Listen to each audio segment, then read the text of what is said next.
Bonjour à tous. Nous allons maintenant parler de la nature de l'État européen qui doit être construit après avoir vu comment on peut le bâtir. En ce qui concerne donc cette nature pour l'État européen fédéral,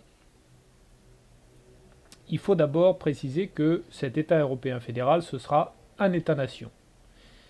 Puisque, comme nous l'avons vu, l'Europe est une grande nation, diverse, qui comprend plusieurs petites nations à l'intérieur d'elle-même, mais c'est une grande nation. En conséquence, l'État fédéral européen, c'est un État-nation. C'est important parce que avec cette qualité, la légitimité de l'État européen domine la légitimité des États qui le composent. Parce qu'on a une grande nation européenne qui est dotée d'un État fédéral, et cet État fédéral, il coiffe les États locaux qui correspondent aux diverses nations qui composent cette grande nation européenne.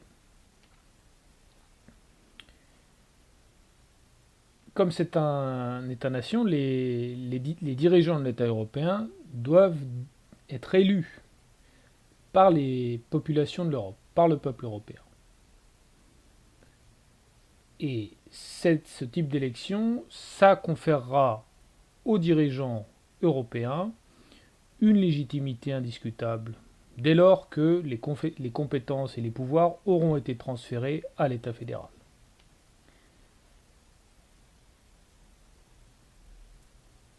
Alors, cet État-nation, donc, européen, il faut que ce soit aussi un État fédéral.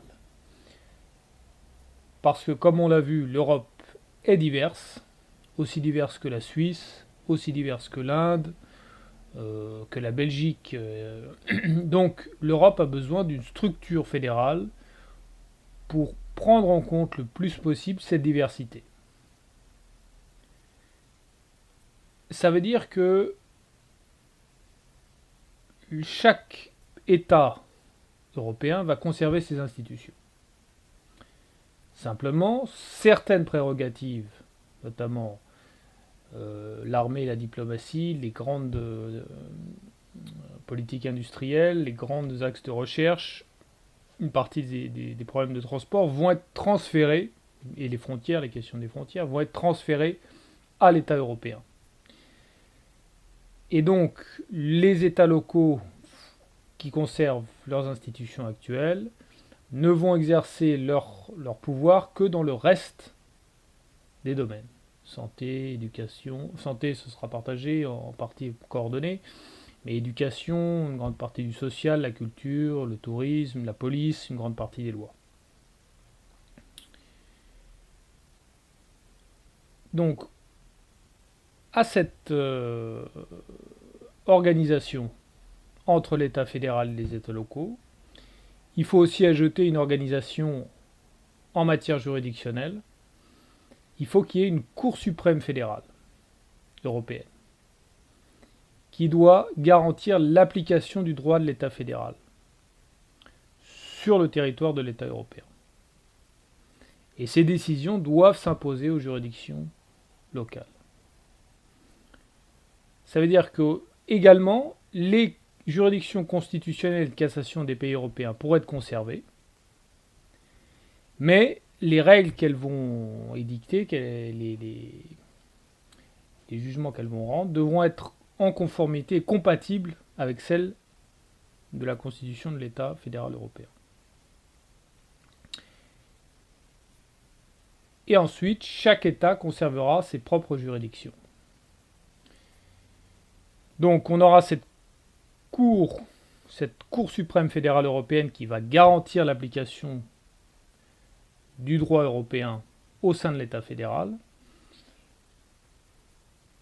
Elle sera donc, cette Cour, elle existera en même temps que la Cour européenne des droits de l'homme, et donc pour éviter les recours abusifs, il faudra qu'un justiciable choisisse soit entre un recours devant la Cour suprême fédérale qui est compétente à l'intérieur de l'État fédéral européen, ou un recours devant la Cour européenne des droits de l'homme.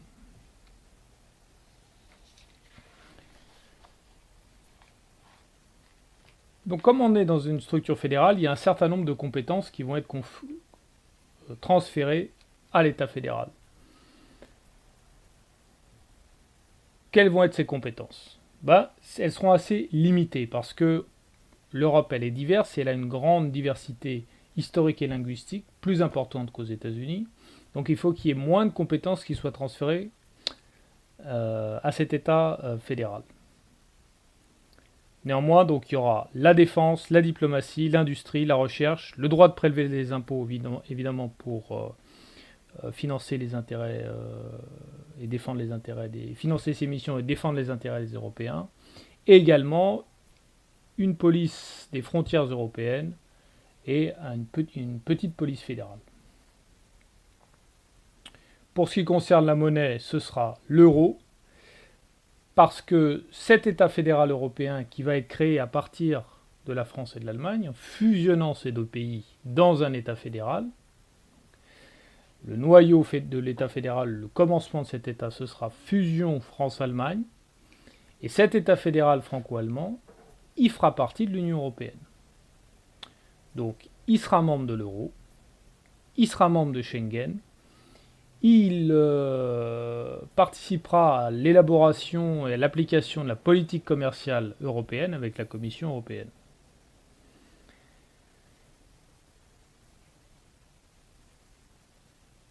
Alors, cet État fédéral européen, on pourrait l'appeler Fédération européenne. Ça paraît une appellation simple et qui fait pendant à l'Union européenne, qui est claire. Et la langue officielle de cet État, ça pourrait être l'anglais. Parce que l'anglais, c'est une langue donc, qui est à mi-chemin entre le français et l'allemand. Il y a beaucoup de mots de vocabulaire français dans la langue anglaise. La syntaxe est germanique, donc c'est une langue à mi-chemin qui est pratiquée par les Européens. Évidemment, pour tout ce qui concerne les affaires locales, c'est la langue locale qui doit être utilisée. Alors, cet État fédéral européen, qui va être membre de l'Union européenne, qui va être créé à partir du noyau franco-allemand, quel doit être son type d'organisation politique? Est-ce que ça doit être un régime parlementaire, un régime présidentiel? Voilà, quelle doit être sa nature? Alors, un État fédéral européen, pour qu'il puisse assurer l'intégrité de l'Europe et agir avec efficacité, il faut que ce soit un régime présidentiel. Alors, un régime présidentiel, pourquoi? Pourquoi ça permet d'assurer d'abord l'efficacité de l'action? Bien parce que dans un régime présidentiel, vous avez le président qui est élu par les citoyens, qui forme son gouvernement et qui gouverne. C'est-à-dire qu'il est à l'abri d'un renversement, il ne peut pas être renversé par l'Assemblée qui légifère. Ce qui signifie que s'il y a des mouvements un peu erratiques dans l'opinion publique à cause de sondages ou d'événements ponctuels, ça ne peut pas avoir une influence significative sur l'action du gouvernement. Donc, l'efficacité de l'action du gouvernement est possible et est mieux préservée dans un régime présidentiel. Dans un régime présidentiel, vous avez donc le président et son gouvernement qui gouvernent, et vous avez une assemblée bicamérale, une assemblée qui est composée de 2 chambres, qui légifère. Donc d'un côté, vous avez un gouvernement, l'exécutif, et de l'autre côté, vous avez le législatif, et les deux sont bien séparés. Chacun peut faire son travail correctement.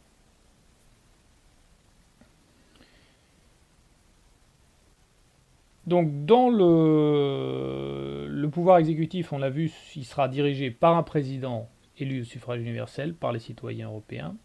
Et le pouvoir législatif, il sera composé de 2 chambres, une chambre qui va représenter les citoyens de la Fédération européenne et une chambre qui va représenter les États qui vont composer cette Fédération européenne, avec un nombre identique de représentants pour chaque État.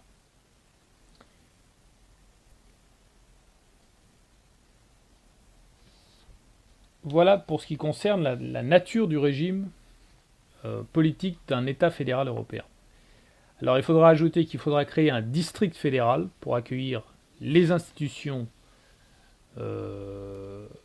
fédérales européennes, et il faudra créer un groupe audiovisuel européen qui émettrait en anglais, voire peut-être français-allemand, avec des sous-titres dans toutes les langues locales, pour permettre d'avoir la diffusion d'une information et de programmes audiovisuels de nature européen, qui sont élaborés par des Européens et qui sont diffusés dans un cadre européen.